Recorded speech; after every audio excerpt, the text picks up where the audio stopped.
Hey, welcome back everyone to another broadcast of In the Trenches, the show whose name has been copied more times than I can count, but never as good as the original. And speaking of original, quick shout out to all my OG listeners out there who have supported this podcast since 2012. Wow, that's a long time. You guys are the best, and I appreciate you. And you're the reason I keep coming back and dishing out these podcast interviews. So thank you for being there with me from the beginning. And a special shout out to podcast listener Trevor Oldham for his 5-star iTunes review. Trevor had this to say about In the Trenches. Quote, highly recommend In the Trenches to any entrepreneur. Tom is a fantastic host and brings along some awesome guests to his audience. If you're an entrepreneur who's looking to gain a new skill set, then this is the podcast for you. Thanks, Trevor. You have tremendous taste in podcasts. And speaking of tremendous things, today's broadcast is just that. And that's because I sit down with David Jenyns, a friend of mine who I've known online for many years, and I've seen grow from modest beginnings to working with Michael Gerber, the internationally renowned entrepreneur and author of The E-Myth. And on today's call, David and I discuss his latest book, SYSTEMology, which is all about how to scale business profits using proven business systems.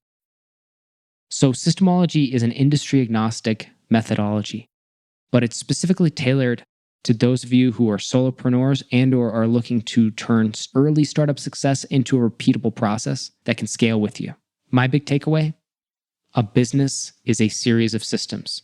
If you don't have systems, you don't have a business, period. Now, don't worry if you've been running and gunning up to this point to get started, kind of like I did when I was first getting started with this podcast, with my blog, with my books, with my publishing company, and with the other companies that I've since started and launched, and really with every project I've ever done. A lot of times I will come at it running and gunning because I'm kind of a startup guy. But I will say that once that startup phase is over, you do have to create systems around what you're doing. And this podcast is all about that. And so I won't give away too much, but I will say that as you'll go through this, you'll notice that I'm taking notes as I'm listening, and I hope you do the same. And I think what you'll notice is that as I'm taking notes, and I think I say this on the call, this is something that I've implemented in my businesses. And so that I know the methodology works. I know it's effective. And even if you're small, you're starting with just a company of one, or if you only have a few employees, these are definitely the steps you want to be taking kind of right now to set the stage for future success for your business. Get the systems and processes in place, the ones that are critical, get those in place now. Because again, unless you have systems in your business, you do not have a business. So I'm going to leave it at that for now. And without further ado, let's get to today's conversation. So David, let's go back to the Michael Gerber story. How did this begin? I believe you reached out to me with some questions, but maybe even a little bit back before then, how you got in touch with Michael Gerber and where that's led you since. Yeah. Well, I think you're right. That was the last time I reached out to you, because whenever I am working on any high-level project, I come to Tom. You're like my sage words when I need it. So I think the last time we chatted and go back just before that, I owned a digital agency, Melbourne SEO Services. I'd heavily focused on systemizing it after finding out that we were pregnant, and I thought, I don't want to be that dad who's always too busy and doesn't have time for the kids. So I need to get myself out of the business, because I was working the 70-hour work weeks, evenings, mornings, weekends, like any business owner doing the side hustle, getting it up and running. And it got to this point where I thought, right, I've got to have a change. I went really deep on systemization, read all the books, Traction, E-Myth, Built to Sell, Scaling Up, and I applied what I could, and then I hired a CEO. That was a big game changer for me. She started to run the business, and I stepped out of the operations. And it was really weird. In that month of me stepping out, it was like the universe went, and the clouds parted and the lights shone down on me like, okay, you are ready now for a really big project. And I get this email out of the blue from someone called Delia Gerber. Now, I didn't know the first name, Delia, but I definitely knew the surname Gerber because I was familiar with the E-Myth and a certain Michael Gerber that wrote that book, very well known in the business space. If you haven't read it, definitely check it out. And all the email said was, call me. And I'm based in Melbourne, Australia. And she put in her phone number, and I knew the Gerbers. They were in the US. They're on the West Coast. So I just picked up the phone and called and had a chat with Liz Delia. And I said, it's Dave calling up from Australia. How can I help? And she said, oh, I've just been watching some of your videos. I don't know how I came across your material, but I watched you do the book launch for my first book, Authority Content. And she said, I loved the book launch. And she said, Michael has just turned 80. He's written the final book in his E-Myth series called Beyond the E-Myth. And I know if you're listening to audio, you can't see this, but I'm holding up the book. And she said, I loved what you did. For the first time, we've decided to self-publish because all of the previous books have gone through HarperCollins, but Michael now is starting to think about legacy. He's 80 years old and he's thinking about where his work is going to go and maintaining rights and ownership and control. So we want to self-publish. And for whatever reason, we think you're the guy. And I said, well, I don't really do book launches. I can. I think that the first book launch I did, which was Authority Content, which was another book, Tom, that I reached out to you to get your help with. So every time I seem to launch a book, I chat with Tom. And I said, well, yeah, I'm happy to do it. And she said, okay, but there's a catch. The catch is you're going to have to work, like the book launches in 3 months. Now, from a book launch perspective for something of that scale with Michael, I knew this was going to be an absolute truckload of work. And they had a specific deadline that they were working towards. So it was going to be full-time for me. We're talking working ridiculous hours. And I said, look, I'll do it and I'll volunteer for the position. And she said, what? And I said, yeah, I just like the opportunity to work with Michael and get his mentorship. And I worked on that for 3 months solid. And it was almost like a dream project for me. I was in a fortunate situation. I just systemized the agency. Melissa had been taking over and running it. And I thought, what a great way to test all of our systems to see if I could completely step out, work on this project and let her do her thing and I could do my thing.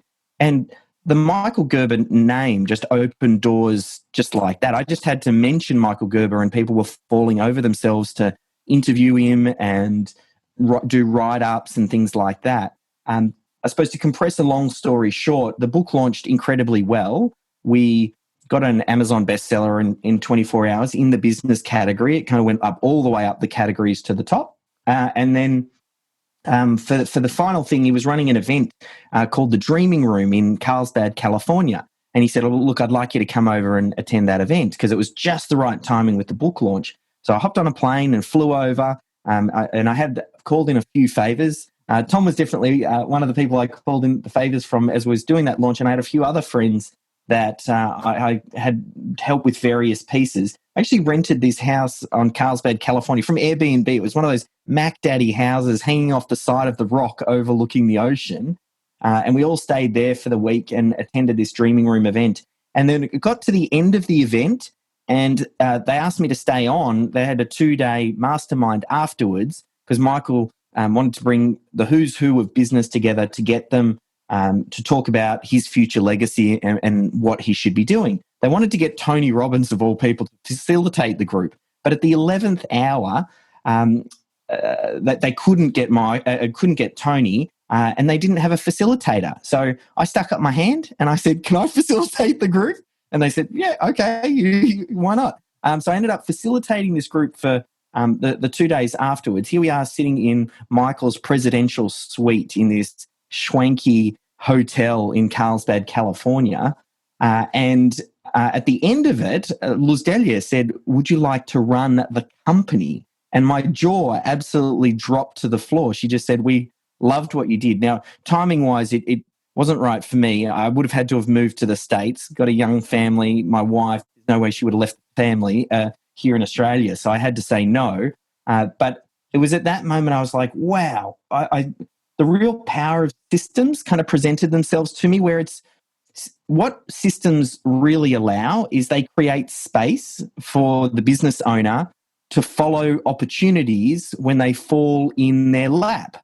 Because whether it's every day, every month, every year, there are different opportunities coming past the business owner. Some they're aware of, some they're not aware of. They're just so focused on doing the work.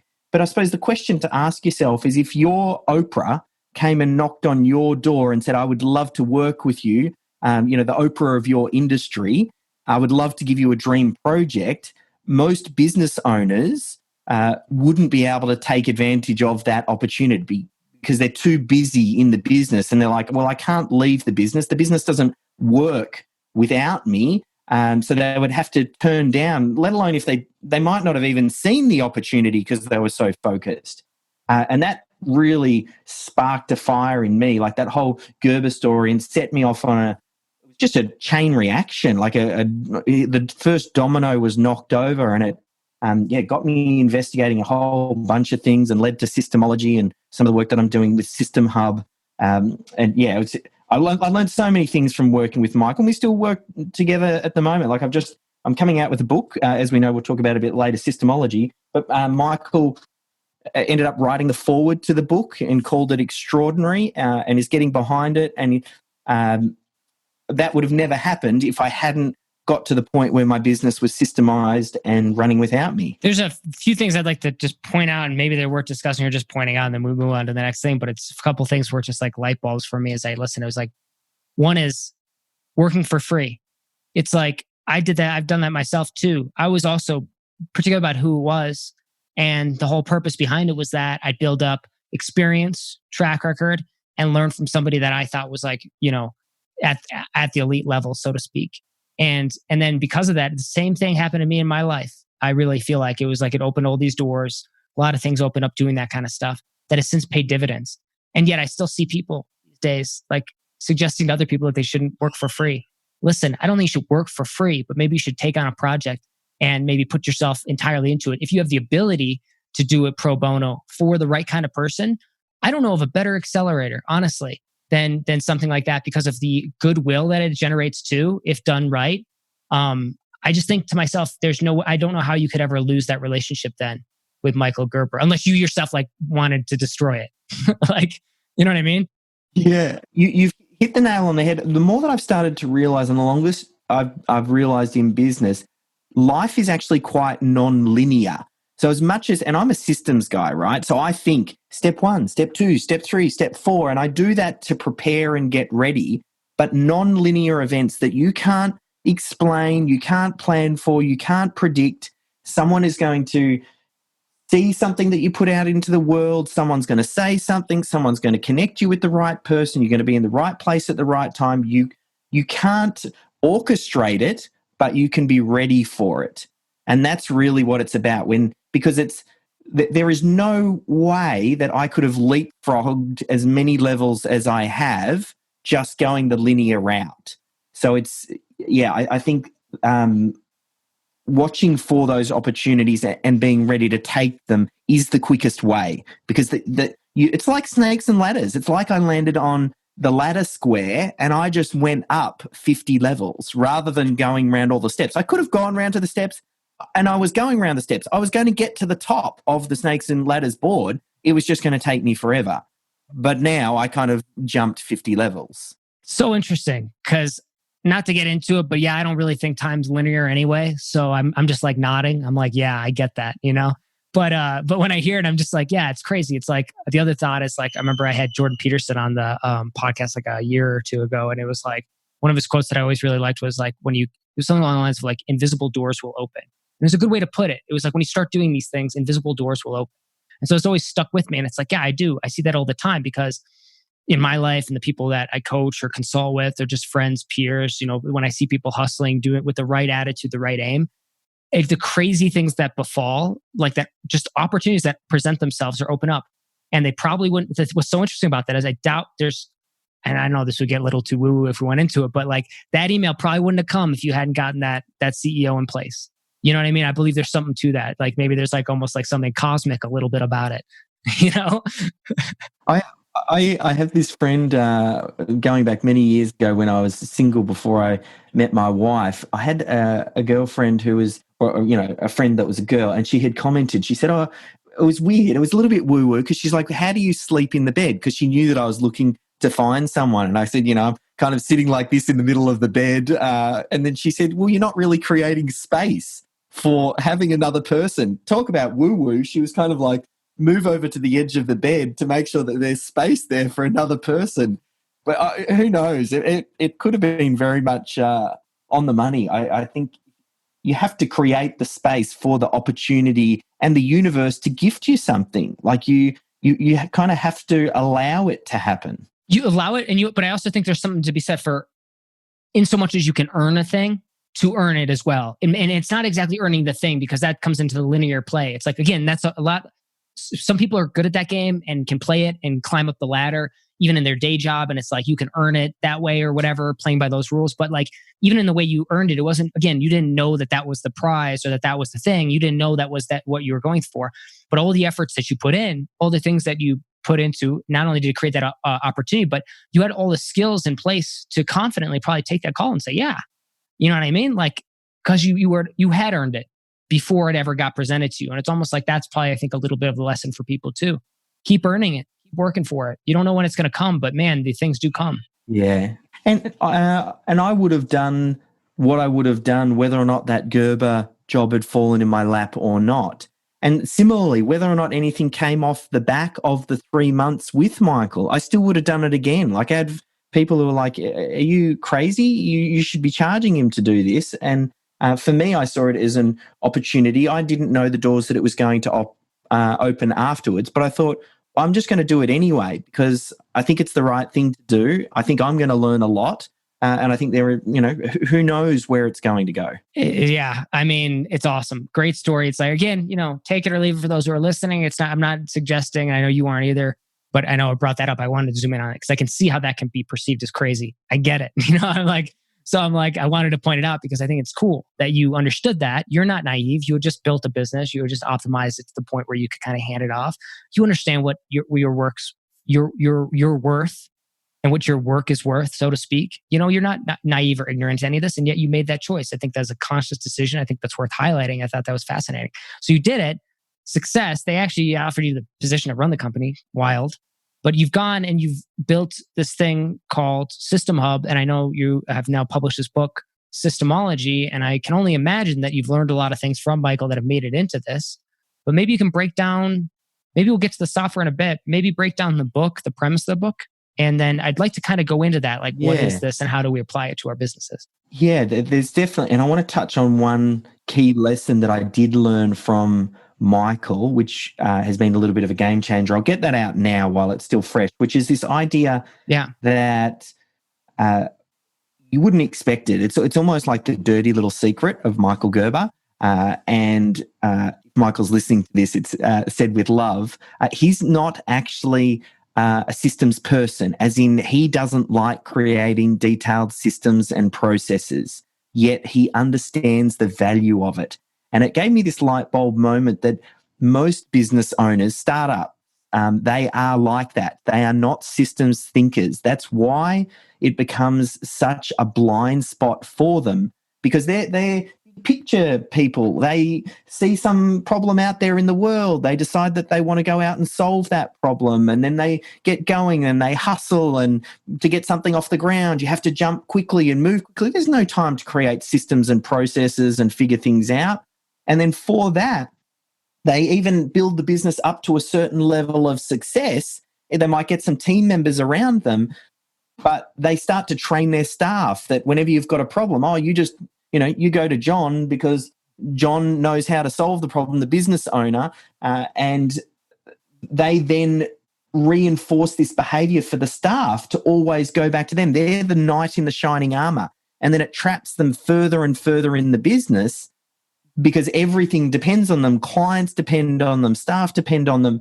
And then it's very challenging to break that habit because they start to build up this culture. And that's where you always see a lot of businesses. They'll grow and then they'll hit this ceiling. And I was there too in the digital agency. I got stuck in that agency for 10 years because I had all of this baggage around business systemization. And I thought, I don't want to, systemize the business. I'm not really a systems person. Even if I systemized, my team isn't going to follow the systems. I was worried by creating systems that I'd remove the creativity in the business. I thought I'd have to create tons of systems. I thought I'd have to be the one that creates the systems. I thought that I had to systemize like McDonald's and create these big, thick manuals. Like I had all of this baggage. And then when I realized I was kind of missing the point, systems are such a valuable piece of business. yet most business owners never nail it. And the secret is you don't have to love systems. You just have to respect the result that they give you, and then find the person on your team, the yin to your yang, who does love systems and processes, who is going to help you get that into place. And that is so liberating to know that it's okay if you're not a systems person. But that doesn't mean you shouldn't not systemize your business, or that you can't systemize your business. So many business owners just reach the point where they just go, oh, I'm just not a systems person. And then they just don't follow it. So that was a big catalyst for the systemology work.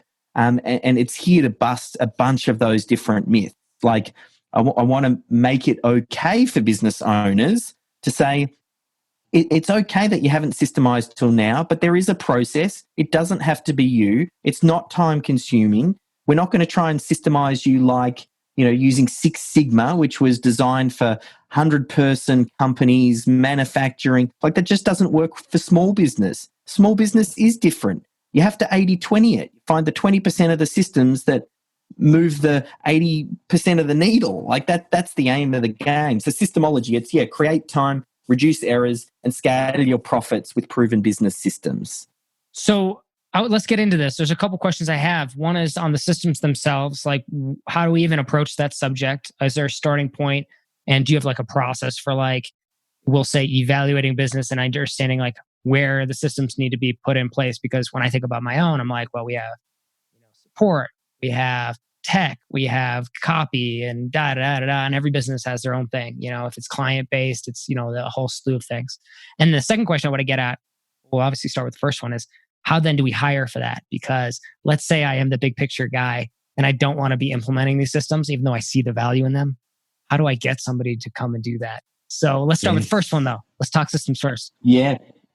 And of course, I have a system for systemizing, the whole systemology. The systemology is the system for systemizing your business. So the first question that you had is the first question that I answer in the book. So it's, how do you identify, of the hundreds of things you could systemize, what are the handful of things for where you should start, the 10 to 15 systems that really move the needle. To do this, anybody can do this. You don't even need to get the book when it comes out. Get yourself an A4 bit of paper and have it down in front of you. And I'm going to walk you through an exercise I call the critical client flow. In the top left-hand corner, think about who is your dream client. So this is the person who pays your advertised products, your advertised prices. They love the work that you do. They come back. They happily refer people. That's your dream client. You write that in the top left-hand corner. Next thing that you do is think about the core product or service that would be a great starting point for that dream client. So what is the introduction, the gateway, if you will, into your business and what it is that you're offering, the perfect starting point for them. And then we just work down this A4 page in a linear fashion. And this is what the critical client flow is. It's the journey that both you and you as the business and the customer go through. So we want to start off at the top of the page and we think, how do people become aware of your business? How do you get their attention?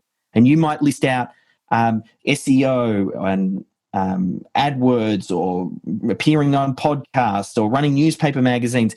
Only list out the things that you're actually doing. Don't list out what you would like to be doing. Let's just list out what you're actually doing. Then you kind of move down the page. Next one is, how do you respond when an inquiry comes in? It'll come via email, web, phone. Now, each of these boxes that you're drawing, you don't want to put more than one or two words in them. It really is initially about simplicity to get the clarity on the systems you'll need to create. So only one or two words in each box. The next one down, once you've responded to the inquiry, what does the sales process look like? Yeah?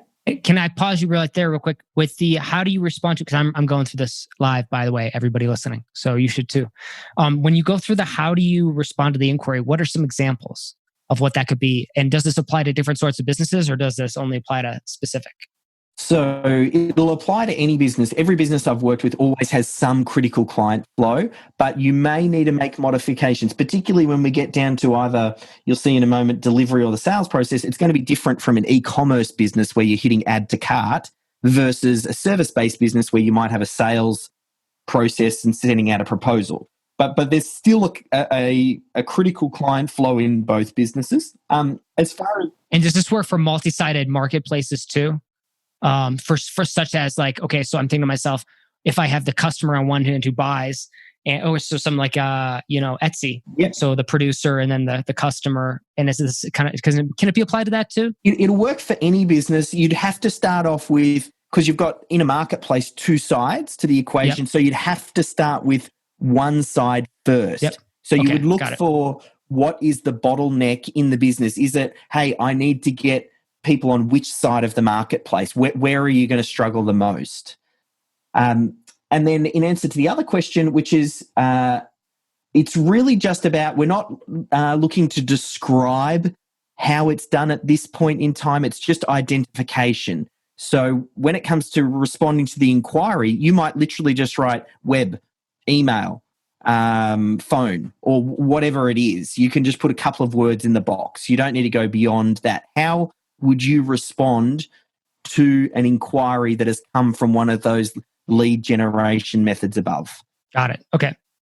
Keep working down the page. After the inquiry comes in, next is your sales process. And you might break this up into a few different components depending on how your sales process works. You might say, we have a qualification. Someone first does a little bit of qualification before they chat with them. Next down, we book a Zoom meeting. Then the next down after that, I send out a proposal.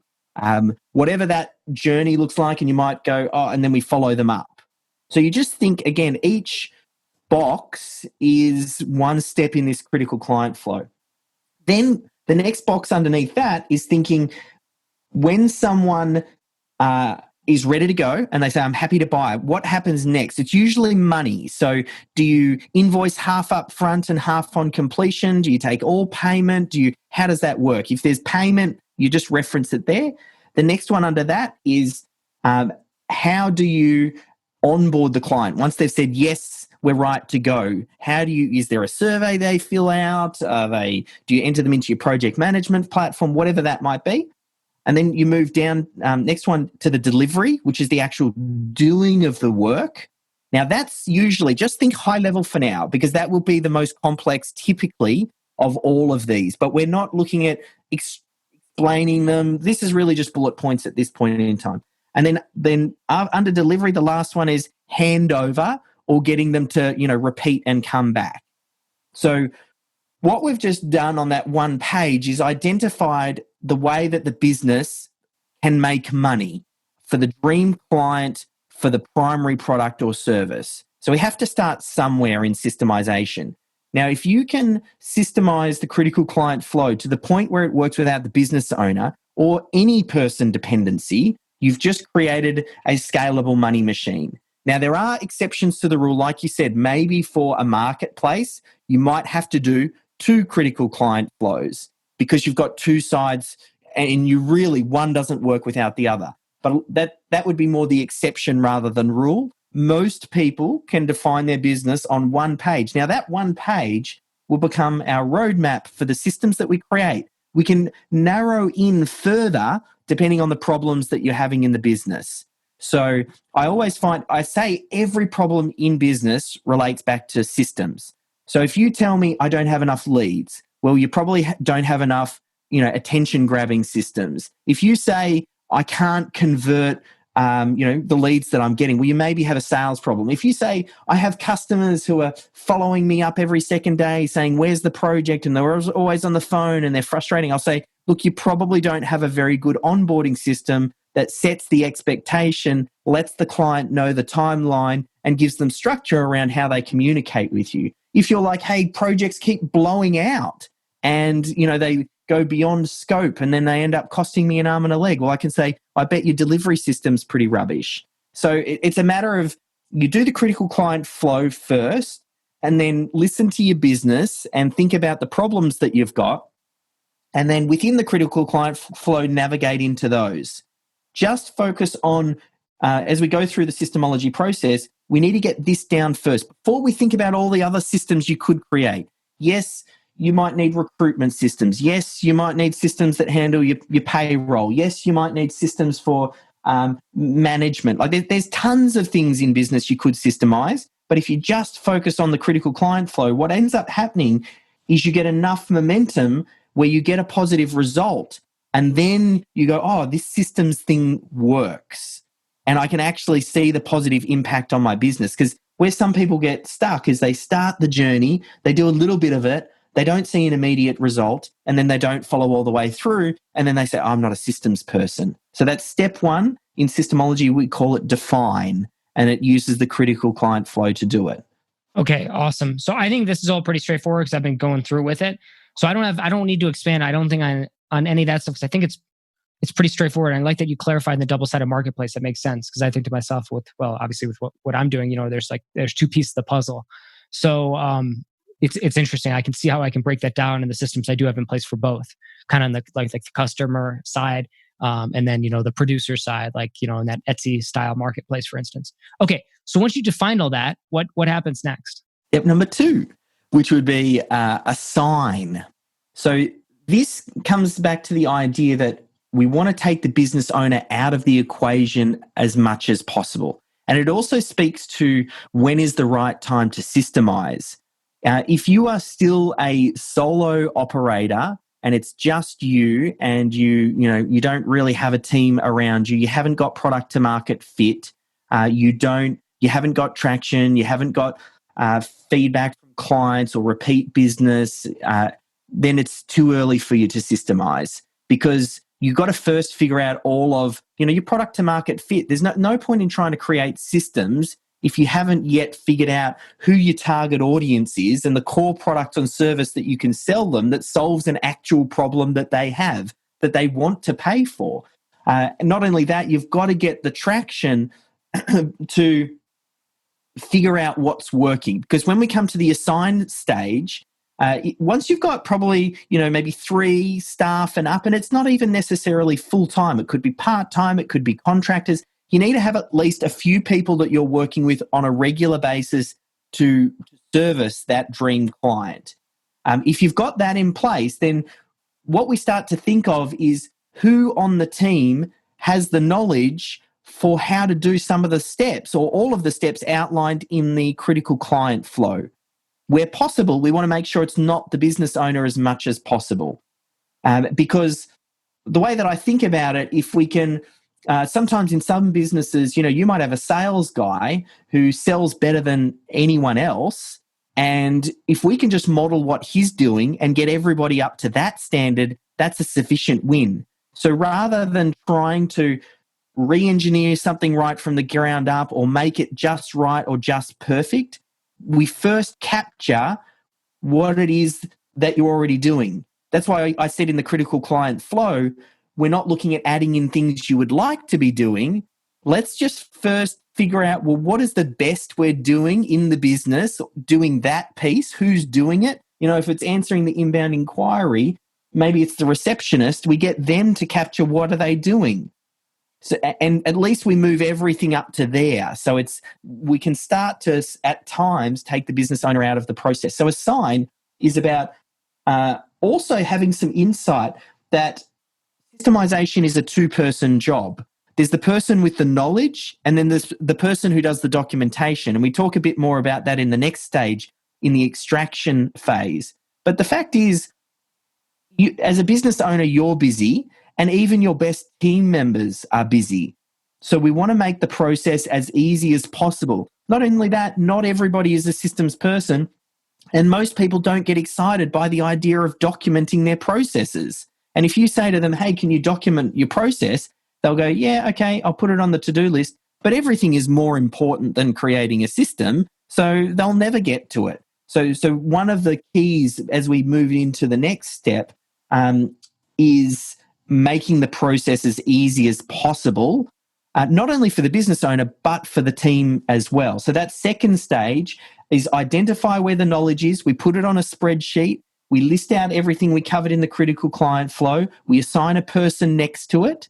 And then on some of the stages, let's say for one of the things for grabbing attention was SEO. Now, SEO is a really big topic. How the heck are you going to systemize that complete topic? But you might go, again, we find the repeatable piece that is central to getting that done. You might go, oh, it's creating blog posts. Okay, well, that is the piece that we're going to go in the SEO. It's how do we create and optimize the blog post? And that's how we address that piece of the equation. And it's, by going through this process, you're figuring out where the knowledge exists for the 10 to 15 systems. And now we've got a bit of a roadmap on where to start. So I like how you said repeatable piece, the repeatable process, the repeatable piece, the repeatable process. We'll say for something like attention, because I do think, that's something. It's like, part of this is also sometimes it's like there's a lot of things you can try to do. But there's very few things that most people can do well, and if you try to do all of them at once, well, that's kind of, a path to failure in a lot of ways. So you want to figure out the things that work, and then, they should be repeatable. Otherwise, there's nothing that, it's really just your concierge level thing otherwise. It's funny, you address something, and this probably comes from one marker to another as well. The first version of the critical client flow, because the systemology I've been honing and chiseling away for a really long time now. When I initially did the critical client flow, I had attention up the top. The next line down was actually to get someone into my lead funnel before I went to inquiry. And I was getting people to think about what the lead magnet is and all that sort of stuff. But the more I looked into it, I realized there's no point in systemizing that because it's usually all done by marketing automation. You'll set it up once, and then once that piece is done, then you don't need an ongoing system for it. So I ended up pulling that piece out, helping to simplify it. And you're right. Like a system is just a series of steps that are taken in a linear fashion that deliver a consistent, predictable outcome. So I'm looking for the parts in the business that that make us money. The critical client flow is just about how do we systemize the business making money so it works without the business owner and any key person dependency. So you're right. It's about where are those repeatable processes, and then that's what ends up making it scalable. That's awesome. Okay, so we've gone through step 1 is define, step 2 is assign, step 3 we haven't gotten to yet. I think extract. Okay. Yes. So step number 3 is extract. So this one I learned from, I run a podcast called Business Processes Simplified. And it's a bit different from yours. I don't go into the backstory or anything like that. All I focus on is I think about what is a problem in business, who is an expert or a leader in the space of that thing, and then I get them on the podcast and I say, how do you solve that problem step by step? And I have them go through step by step. I then take that recording and then I give that to my team and they document it, and that becomes my process. So the very first episode that I did for that podcast, I interviewed, because I didn't know how to run a podcast, I interviewed someone who knew how to run a podcast, and I got them to share their system for creating a podcast. I then gave that to my team. That was episode 1. We documented it, and then we used that to end up setting the podcast up. But it's the lesson that I learned there was systemization. It's a 2-person job. You'll have the person with the knowledge and the key. Normally, now the podcast is a bit different because I interview them. Generally speaking, I just say, record the person doing the thing. So you've identified the critical client flow. You figured out who on the team has the knowledge. Then you say to that person, just record yourself doing it, no matter how badly it is. You don't have to plan or prepare. Just whether it's on something like Zoom or some sort of screen recording. I've even had, I was working with a company that cleans roofing gutters called Portavac here in Australia, and they got one of their young office guys. He was a 20-something, give it a go, curious kind of guy who wanted to kind of just learn about everything. And I suggested he wear a GoPro, and he went out into the field and he followed one of their lead tradespeople around for the day, recorded them setting up the equipment, recorded them talking to clients, processing orders, sending off the report to head office. And he literally just GoPro'd it. Then we took all of those videos and then he came back to the office. We chopped them up into pieces and then he used that as a way to create the steps for the system. And then he took the system that he created and he went back to the knowledgeable worker, the tradesperson, and said, oh, can you have a look at this? Because everybody loves to edit. No one likes to write from a blank page. But if you say to someone, here's a system that I've documented by watching what it is that you're doing, they'll happily give you feedback, which means it's much easier to split that and get two separate people, one who does the documentation and one who knows how to do the thing. That ends up being a bit of a game changer. And you layer in one extra little magical item I call the system for creating systems. And that's just a system that outlines how the system is developed. So that way, whoever's doing the documentation follows a consistent approach, and then the output all starts to become quite consistent. So if you can identify a systems champion to run this. I've even, for some businesses, we've hired return to work mum or dads who they recruit for a 3-month project. They put them through the SYSTEMology training, or now they give them a copy of the SYSTEMology book and say, I want you to apply this for my business. And then they become the person who drives it through and meets with the knowledgeable people and does the recording and organizes the documentation. And it's just, might be a 3 or 6 month sprint just to get it started. Because that's the hardest bit in this whole thing, is just getting the ball rolling. Yeah, agreed. And then I think, obviously then once you get going is making sure the processes and, systems are adhered to. But maybe we'll get to that in a minute. Okay. Yes. I'm on the right track. Yeah, all right, this is good. Keep rolling. You're right. So the next step after that, so we've got define, assign, extract. The next one is, and it addresses your next question. It's this step and the next question that address what you were asking there. So the next one is organize.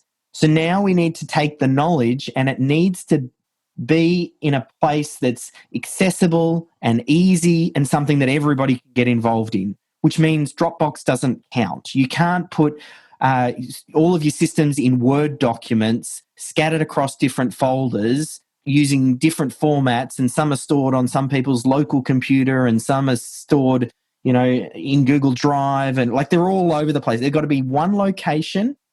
It needs to be in the cloud that everybody can use. It needs to follow a consistent format, and it needs to be easy. So something like Google Sites isn't the best option either, because you don't want people to have to figure out how to code or do anything where it's web development. It's got to be so simple. It's got to be as simple as editing a Word document, but it's also got to be in the cloud. So that's one piece of it. We call that systems management software. And then the other piece of it is project management software.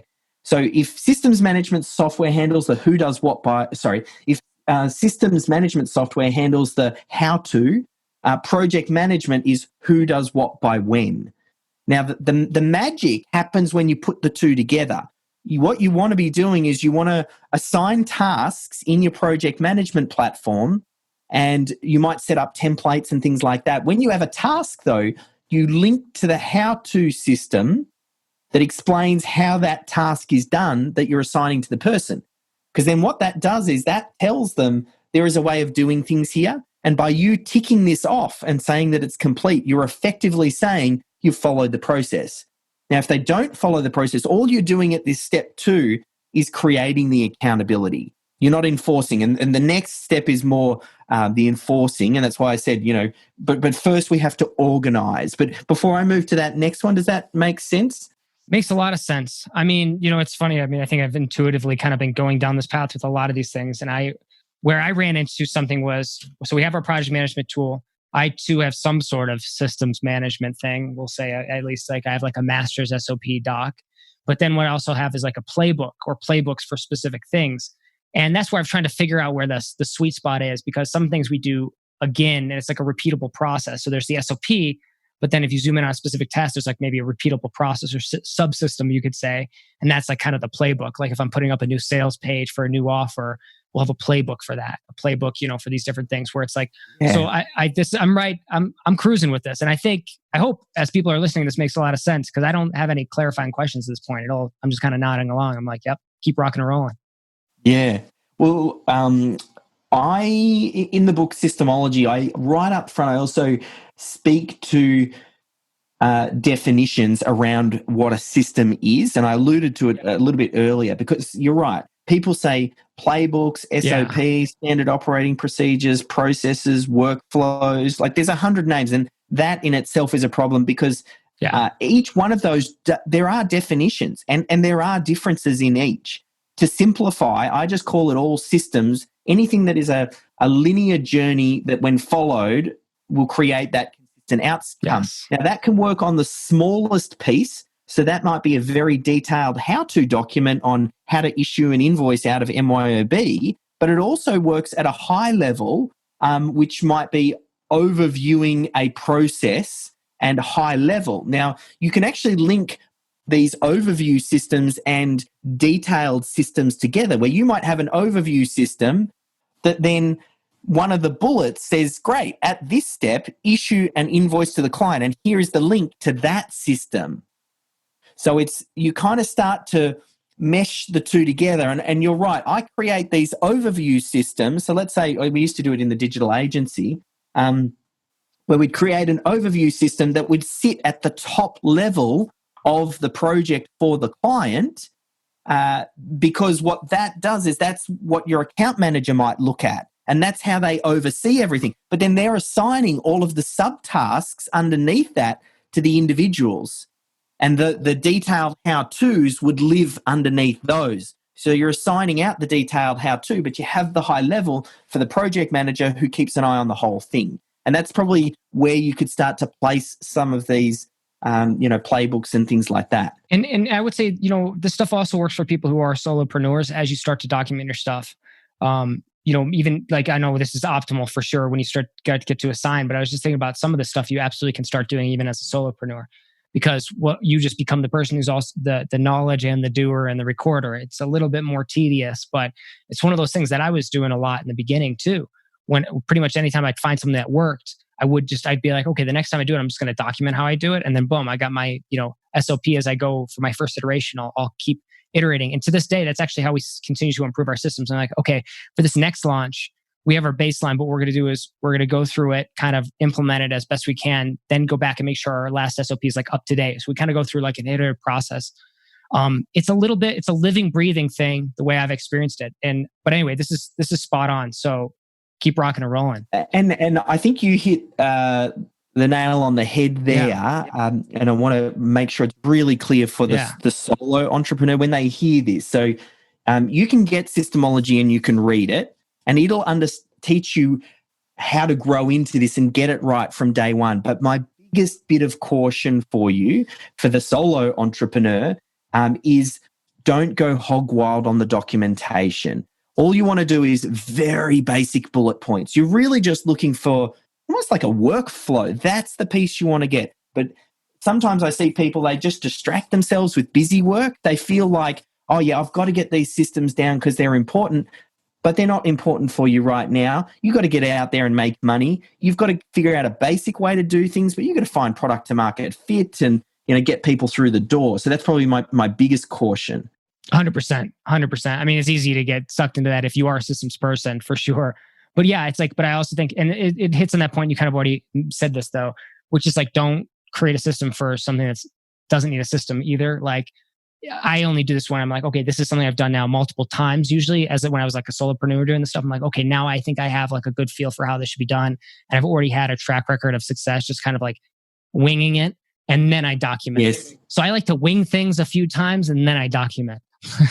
And I say this in the extract stage is don't be led to believe that you need to create a flow chart first. I see people when they think about systems, they think, oh, let's use lucid charts and we'll create this fancy workflow diagram, and they're creating all of these lines. And usually it's a systems geek who creates them. They create them once. No one else can edit those documents. And then 2 weeks down the line, they figure out, oh, no, that's not the best step to do that. We have to change that. But no one can change the document because it was this one person who did it. So keep your systems initially very basic. Just text. I even caution against putting too many screenshots, because software platforms become out of date. And if you screenshot everything, sometimes you'll get to a point where a team member, if they've never done it before, are following it, the screenshot doesn't match what they're seeing, and then they just go, oh no, I can't go any further.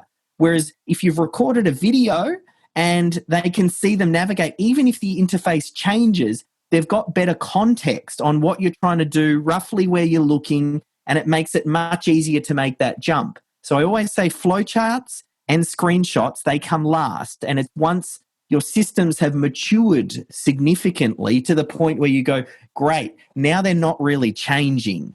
And then that's another way to kind of, save yourself some time. Killer. I love it. Okay, keep rolling. This is good. All right, so we've gone define, assign, extract, and organize. The next one, and this probably speaks more to what you were talking about as well, which is integrate. And that's how do you get your team to actually follow the systems and processes? How do you introduce it? How do you meet resistance? And one of the biggest secrets at this step is helping the team, like putting yourself in the team members' shoes and helping them to understand how they benefit from this systemization process. If you let them know that by systemizing this role, when you go on holidays and you come back and your inbox is filled with 3,000 emails because nothing's really been done while you were gone, and then it takes you 2 months to catch up for the 1 week that you had off. Well, by systemizing, what we can do is we can get other team members to step in and take parts of your job and keep things progressing. So by the time you come back, you just hit the ground running and you can have a restful break. So that might work for some people, but not for others. Some you might say, hey, you want to work up in the organization. Well, the only way for me to give you higher level responsibilities, we need to delegate the work that you're doing. We need to systemize it, give it to another lower cost team member. That then makes you more valuable to me, and then you'll start to move up the ranks. So it's all about thinking what's important to the individual. Fortunately, though, like in history, and I've never seen a better time in history to be systemizing them right now, because the level of resistance, because everything that's going on with the pandemic and COVID, everybody's expecting change. People are working from home. They're seeing change in school life with their kids working from home and the way that they're doing shopping, and everything's condensed and accelerated. So but when you introduce systems now to your team, because sometimes you'll introduce systems to your team and they'll go, yeah, but I've always done it this way. Why do I have to change? Like, it's fine. And you can have resistance typically with staff that have been with you for the longest, right? They're the ones that usually give you the biggest resistance. But right now, they're very open to accepting change. And you say, well, we have to change. The world is changing. We need to go down this systemized approach. So one, there's less resistance. And the other thing to keep in mind is the biggest resistance happens right up front. Every new hire that you bring on board, they only know your systemized approach. So you won't get any resistance from them because it's always, well, that's the way that we've always done it. And that's what I know. It's your biggest resistance is existing staff. You have to move through that. And there are some strategies in the book that talk about how to address that resistance. But that's one of the reasons people stop and don't make it work, because they meet a little bit of resistance. But I'm telling you now, all the resistance happens at the start. You hit this, brick wall, and if you stop and go back there, all the magic from systemization happens when you break through that wall. And then once you move on to the other side, it actually gets much, much easier. This is awesome. Okay, so we've got define, assign, extract, organize, integrate. Yep, 2 to go. So the next one after integrate is scale. I like that. So scale now addresses all of the things, the systems that we didn't address earlier in the critical client flow. Because at this point now you've got your critical client flow down, but there's a range of other systems that you're going to need. You're going to need systems on how you recruit people, how you hire and onboard them. You're going to need systems in your finance. How do you pay wages and how do you pay expenses? And you're going to need systems for management. How often does your leadership team get together, or how often do you get together with your bookkeeper and look at your P&Ls and those sorts of things? So there's a set of systems like minimum, again, it's all about minimum viable product. And I think in terms of each department, so I break the business up into departments. I think marketing, sales, operations, HR, finance, and management. And then it's almost like we do a critical client flow effectively in each department. So I look now, what are the critical systems for the finance department? And the way that I do that is I just think about the periodicity. I think, well, what happens regularly? What happens weekly? What happens monthly? What happens quarterly? What happens annually? And I think, what are the 2 or 3 systems underneath each one of those that are critical for that department to function? And once you get clear on that, then you just go back to the earlier steps. You assign, you extract, you organize, and then you integrate it into the system. And then we move to the last one. But any steps or any questions on that one? No, that one makes sense to me. I mean, so effectively scale is just saying, how do we take everything we've gone up to this point and make sure it's across the board and all their different... Yes. Plug all the holes effectively. Exactly. Because there's still parts of business that are recurring that you may not have documented yet. And so and that's what you have to do. Or in terms of like a direction, like, in terms of the, like, say, goal of what you're trying to do here is the optimal thing is eventually you do have all systems for every single piece of the puzzle. So I think that makes sense. And I think as long as people understand they can piecemeal this and do it a little bit at a time, then it shouldn't be too overwhelming. Yeah. And it's again, it's the 80-20. We're just looking for the 20% across the board. We don't even have to systemize. Like, I don't want to get to the point where I systemize, hey, here's how we take out the trash. Like, I'm not for... I think the magic happens when you get great people and good systems. You don't need to tell a great person how to take out the trash, but you find out the core things that are important. So and that's where I'm a little bit different. I remember hearing a story, I think his name, I've got to double check his name, Reed Hastings. I think he's the guy who was owner of Netflix. And he said, we went through a process of dummy proofing our business. We systemized everything because we wanted to make it dummy proof. The only thing is, the only people that wanted to work here were dummies.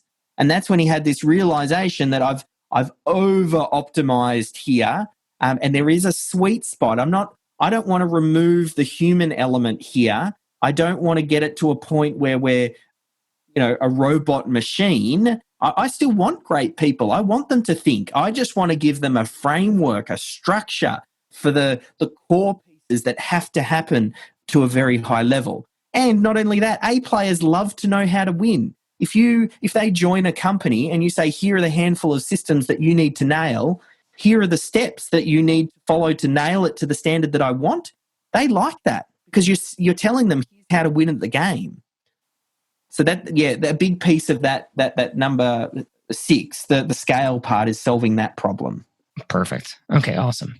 And then, so 7 is our last piece. 7 is our last piece. And this one is the one I think, and it speaks to what we were saying, that I think trips up a lot of people.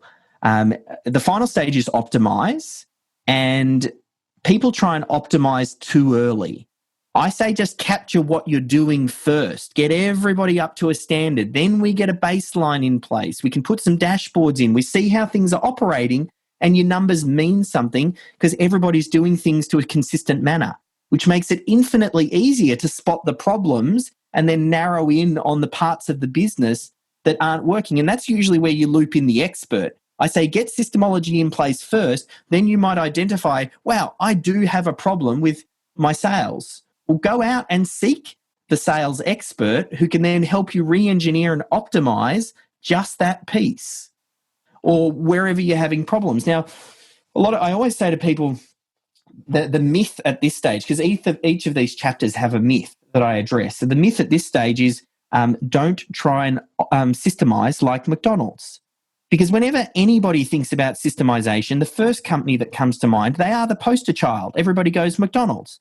They're an example of a well-run systemized business. But systemizing like McDonald's is today is one of the worst things that you could do.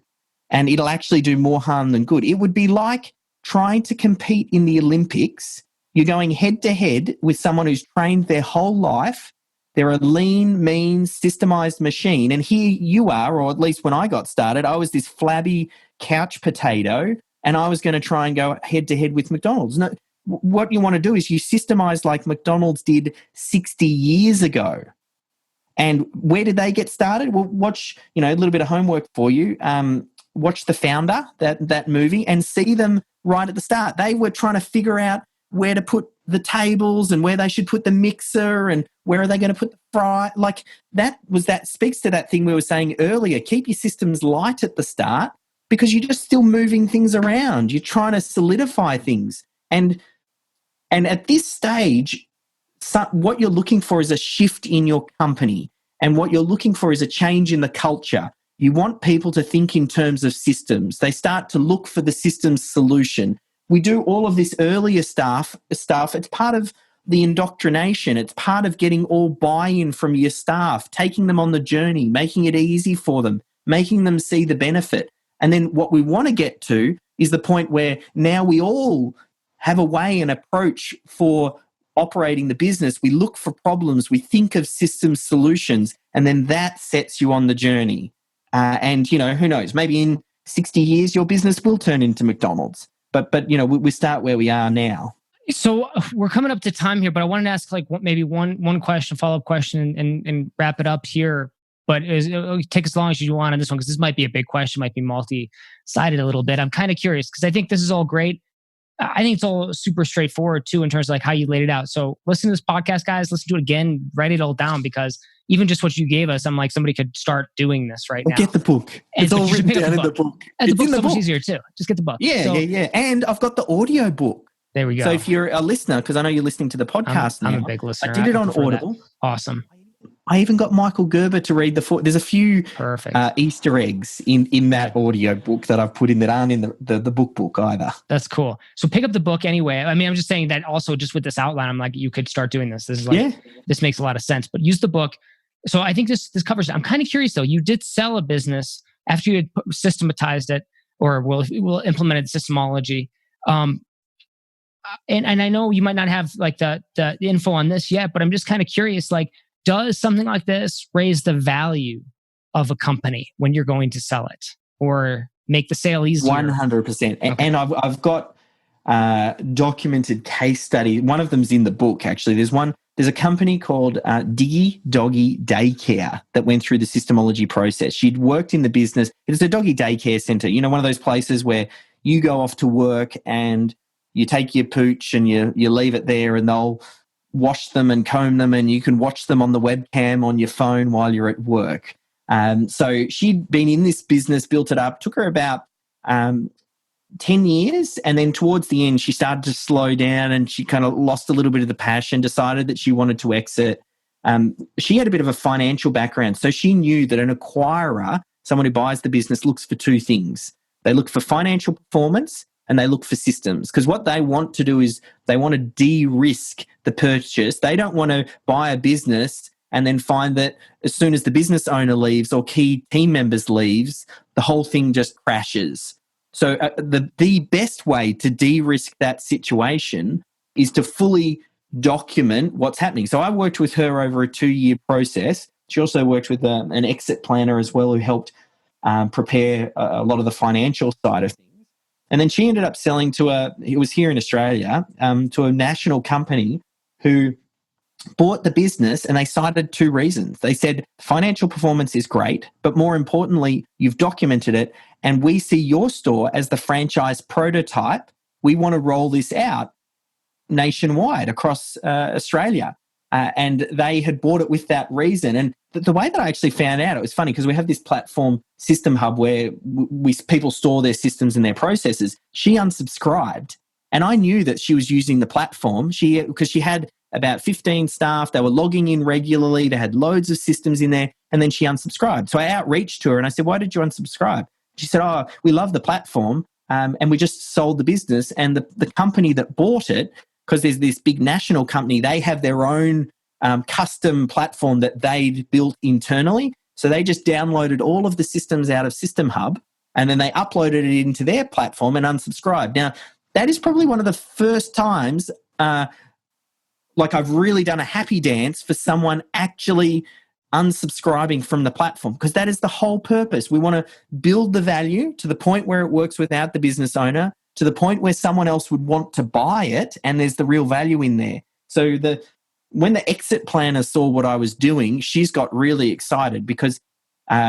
it's one of the least well-addressed areas, particularly when people come to sell. Oftentimes people find that their business isn't worth much at all because they haven't systemized, and they don't really have a business. They just have a job.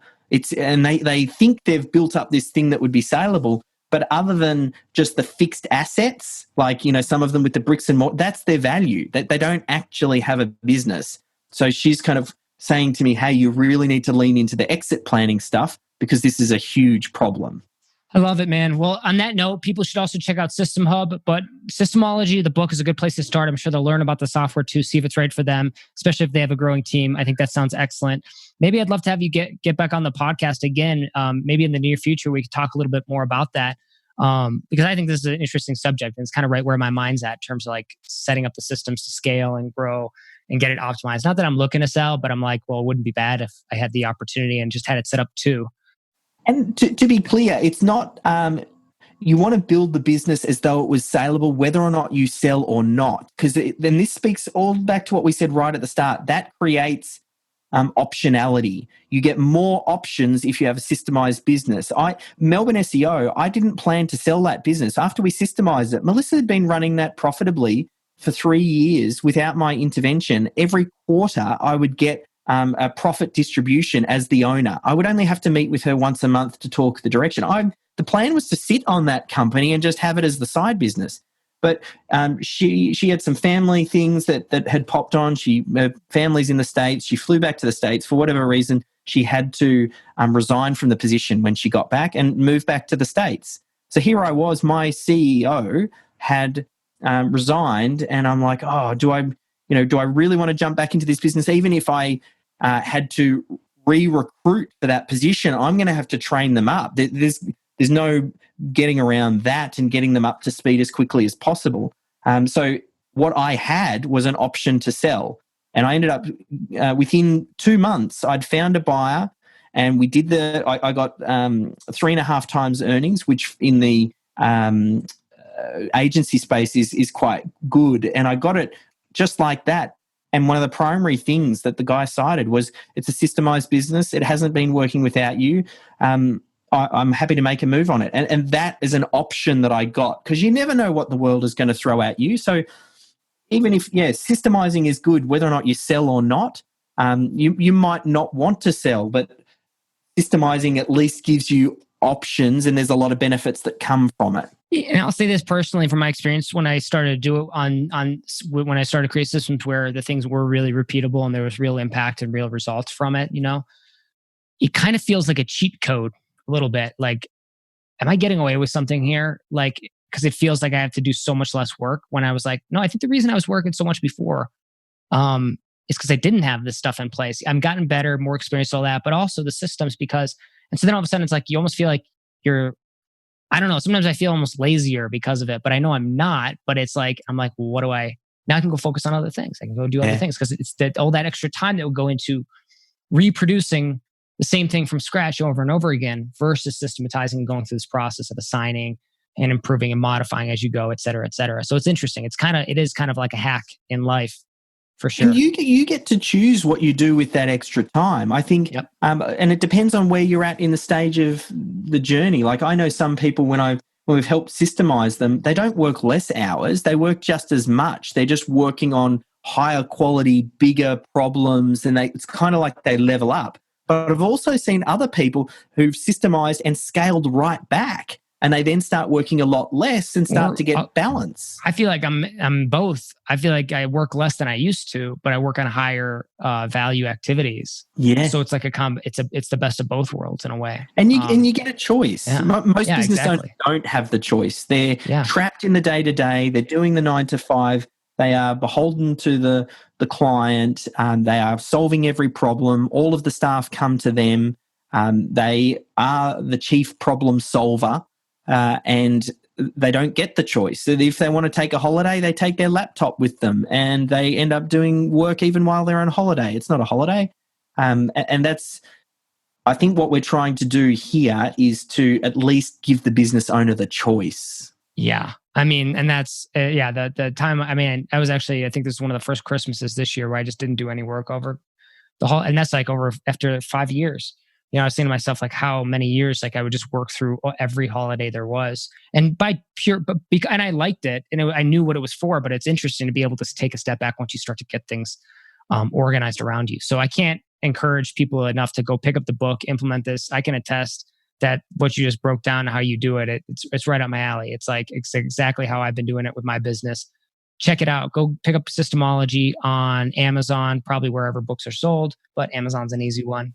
Yeah. See, systemology.com/book will link through. Yeah, you get to Audible, Amazon. You can get some preview chapters of the book, all that sort of stuff, all that good stuff that you teach me, Tom, with regards to book launches and how to make sure that leave a review with a bang. Leave a review and let them know that you heard David and you picked up his book because you were listening to an awesome podcast called In the Trenches. Make sure that's on Amazon. And then forward me that review when you guys do that. Yes, love it. I'll give you an extra little bonus. If you do that, Tom, and then you get me a list of names, I will hook up something extra for your group for sure. Sweet. Yeah, we'll give away some gifts, whatever they might be. I'm sure they'll be awesome. But if you're listening to this, go pick up the book, leave a review, mention that you heard David on In the Trenches, and then forward me a picture, a screenshot, or just send me a screenshot of your review with that to tom@tommorkes.com. I'll talk to David offline. We'll figure out some kind of gift to give you, or I'll give you a signed copy of The Art of Instigating. How about that? Boom, there we go. You're a gentleman. We'll do some. I got a bunch of copies left over. So there you go, guys. 2 books for 1. Cool. Awesome, David. Well, thank you so much for being on In the Trenches. It was a pleasure having you. Yeah, pleasure was all mine. Thanks, Tom. And that wraps up another broadcast of In the Trenches. If you enjoyed today's episode, please leave a rating review. Just go to tommorkes.com/iTunes, and that'll take you to iTunes where you can leave a 5-star rating review. And that really helps spread the word about this podcast. And finally, if you need help growing your online business or generating new traffic, leads, and sales at a profit, reach out to me at tom@tommorkes.com or head over to the website